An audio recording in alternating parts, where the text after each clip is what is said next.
Hello, welcome to Mini Book Plus Art. My name is Nicola Now, and I'm the Outreach and Family Programs Coordinator at the Norton Museum of Art in West Palm Beach. And I'm here with...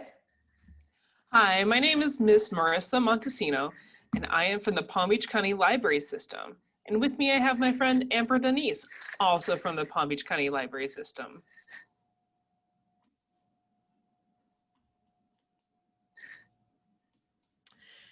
This is Mini Book Plus Art, virtually. During Mini Book Plus Art, a program that we typically have at the library as part of our library partnership, we read a book in English and in Spanish, and we relate it to a work of art from the Norton Museum of Art. Today's book is The Most Magnificent Thing by Ashley Spires. I will be reading in English, my friend Nicole will be reading in Spanish, and my other friend Amber Denise will be signing.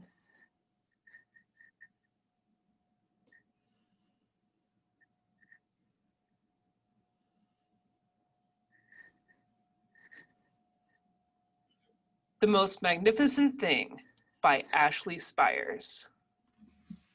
La idea más maravillosa por Ashley Spires.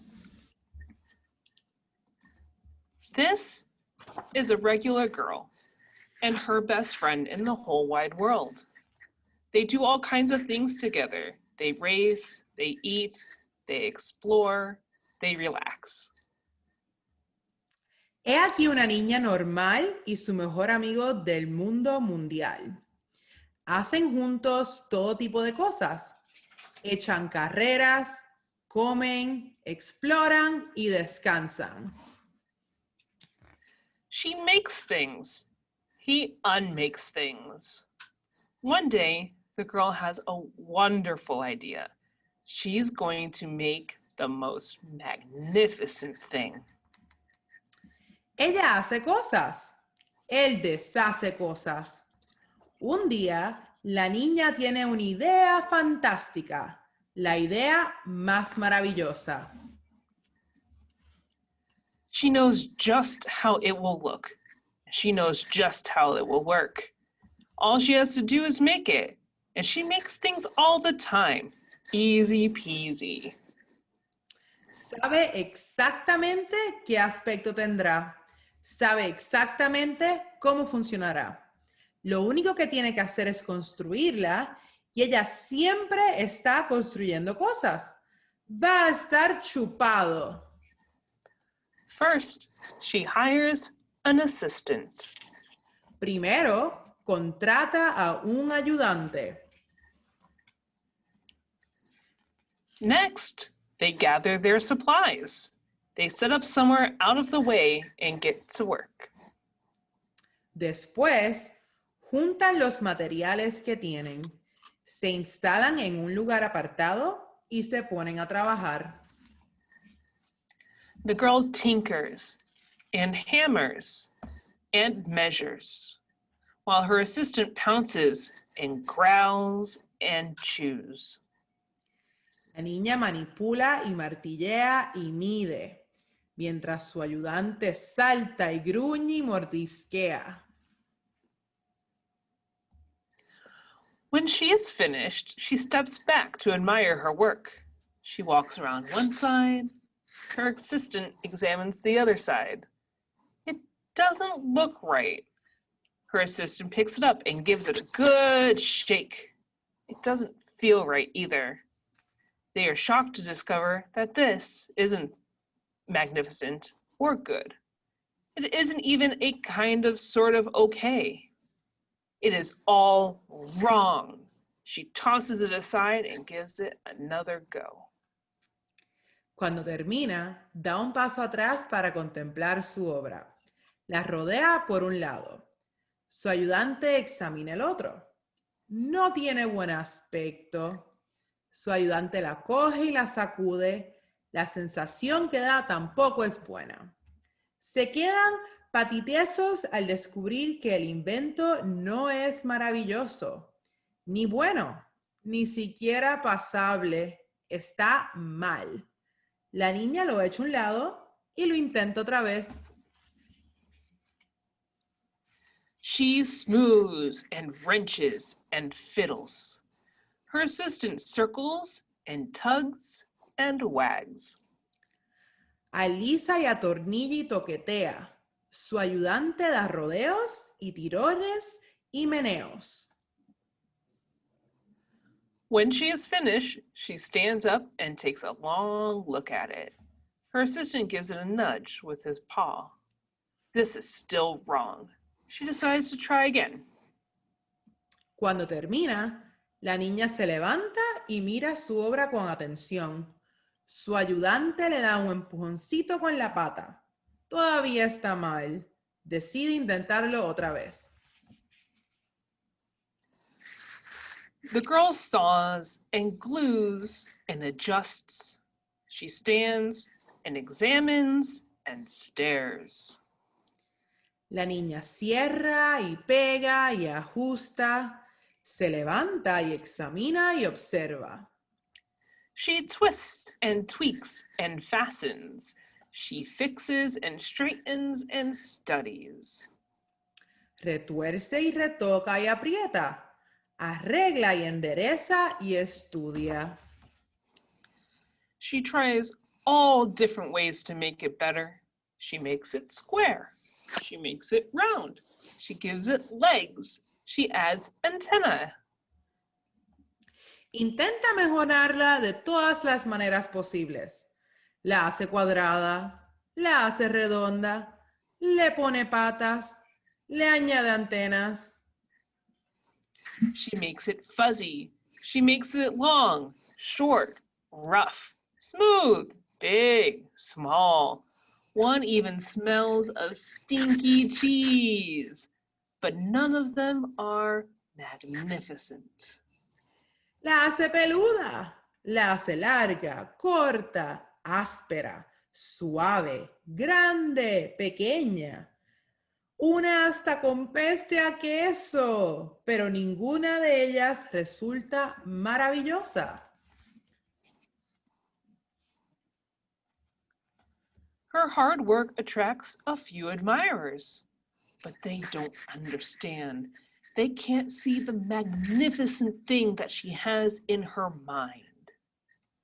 Su gran esfuerzo atrae a algunos admiradores, pero ellos no pueden entenderlo. No pueden ver la idea maravillosa que ella tiene en la cabeza. She gets mad. Entonces se enfurece. The angrier she gets, the faster she works. She smashes the pieces into shapes. She jams parts together. She pummels the little bits in. Her hands feel too big to work, and her brain feels too full of all the not right things. Cuanto más se enfada, más rápido trabaja. Forma trozos a golpes, encaja otros a la fuerza, mete pedacitos a porrazos. Sus manos le parecen demasiado grandes para trabajar y su cabeza está demasiado llena con todas las cosas que no valen. If only the thing would just work. Si por lo menos su invento funcionara. Crunch! ¡Clac! The pain starts in her finger, and it rushes to her brain, and she explodes. It's not her finest moment. El dolor empieza en su dedo, se le sube rápidamente a la cabeza y la niña explota. No es su mejor momento. I'm no good at this. I quit. Esto no es lo mío. Me rindo. Her assistant suggests a walk. Su ayudante le propone dar un paseo. It's not much help at first. No sirve de mucho al principio, But before long, she starts to feel different. Bit by bit, the mag gets pushed out of her head. Pero enseguida la niña empieza a sentirse mejor. Poco a poco se le pasa el enfado. As they stroll along, she comes across the first wrong thing she made. Bad feelings about to start all over again. Then she notices something surprising. Mientras pasean, la niña encuentra el primer experimento que no le salió bien. Las malas sensaciones están a punto de volver. Entonces se da cuenta de algo sorprendente. There are some parts of the wrong things that are really quite right. The bolts on one, the shape of another, the wheel to seat ratio of the next. There are all sorts of parts that she likes. Algunas partes de los malos inventos están bastante bien. Los tornillos de uno, la forma de otro, la cantidad de ruedas del siguiente. Hay muchísimas partes que le gustan. By the time she reaches the end of the trail, she finally knows how to make the thing magnificent. She gets to work. She carefully and slowly, tinkering, hammering, twisting, fiddling, gluing, painting. Her assistant makes sure there are no distractions. This is the perfect thing to ward off bears. This one will stop that leak. This one's all wet. Cuando llega al final del camino, sabe por fin cómo realizar su idea maravillosa. Se pone manos a la obra. Lenta y cuidadosamente empieza a toquetear, martillar, retrocer, manipular, pegar, pintar. Su ayudante se asegura de que nada la distraiga. Esto es perfecto para ahuyentar osos. Esto para la gotera. Esto está mojadísimo.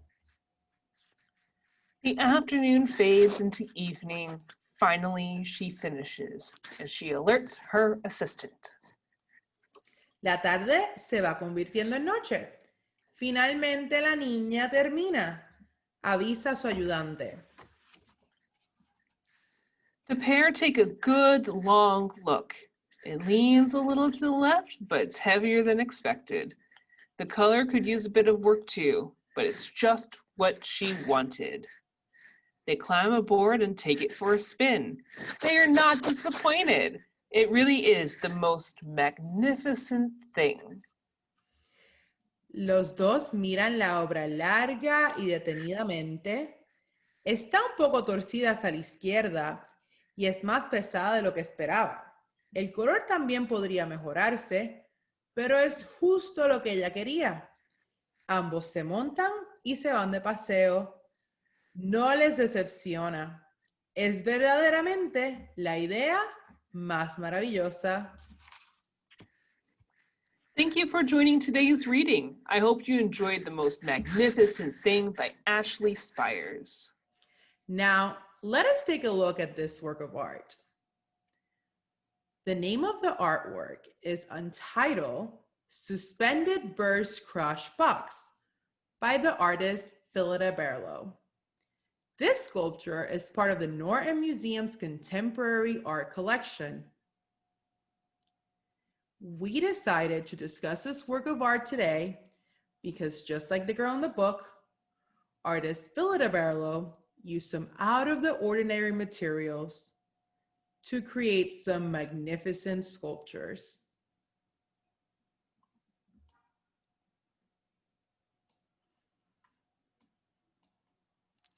Now, Marisa, can you help me take a closer look at this sculpture?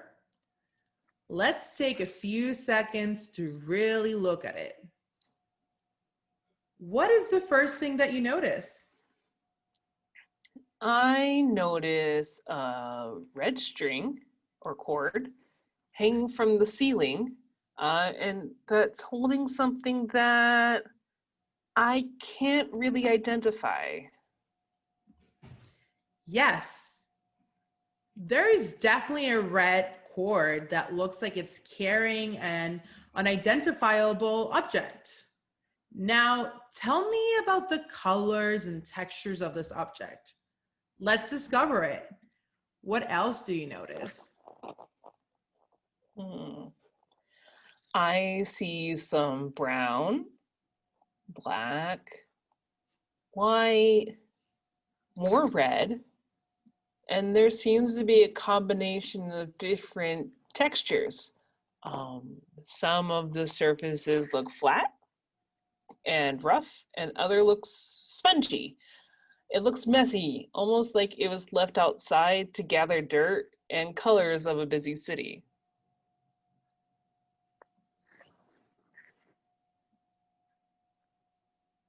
That's a really, really good observation. I like the way you think. The artist actually gathers a lot of inspiration from her surroundings. What type of materials do you think the artist used to create this sculpture?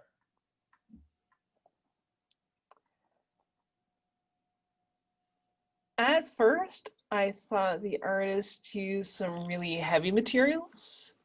This sculpture just looks so heavy.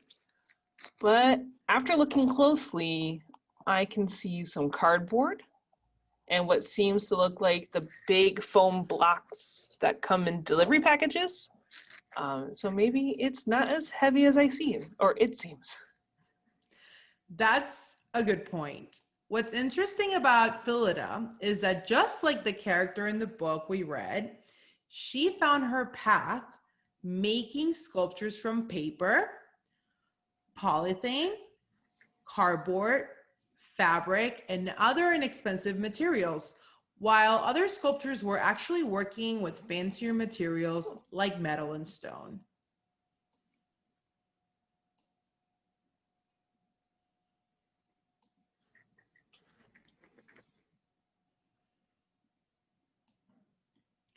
Now, I know it's tough to see on a screen, but this sculpture is meant to be walked around. The artist really wants us to create a relationship with the object and reflect on our surroundings. To reflect means to think about or wonder about something. Think of it like walking through a landscape. Do you ever reflect when you take a walk? Well, the artist invites you to also reflect while walking around this sculpture. Interesting. Now I wonder what happens when the artist wants to move her sculpture. I feel like all these materials don't last as long as metal and stone.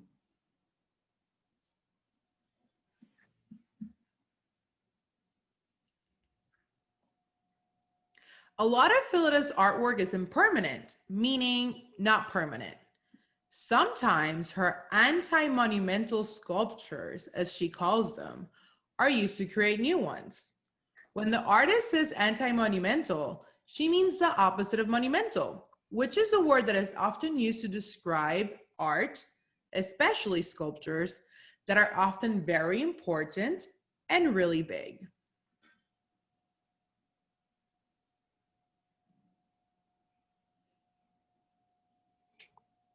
That's very clever. Only the girl from the book could learn about Phyllida Barlow. I think she would be inspired to keep creating magnificent things. I agree. And thank you for joining today's Spinning Book Plus Art. I invite you to find unusual materials from your home to create a sculpture like Phylida's or an invention like the girl in The Most Magnificent Thing. I'll see you next month.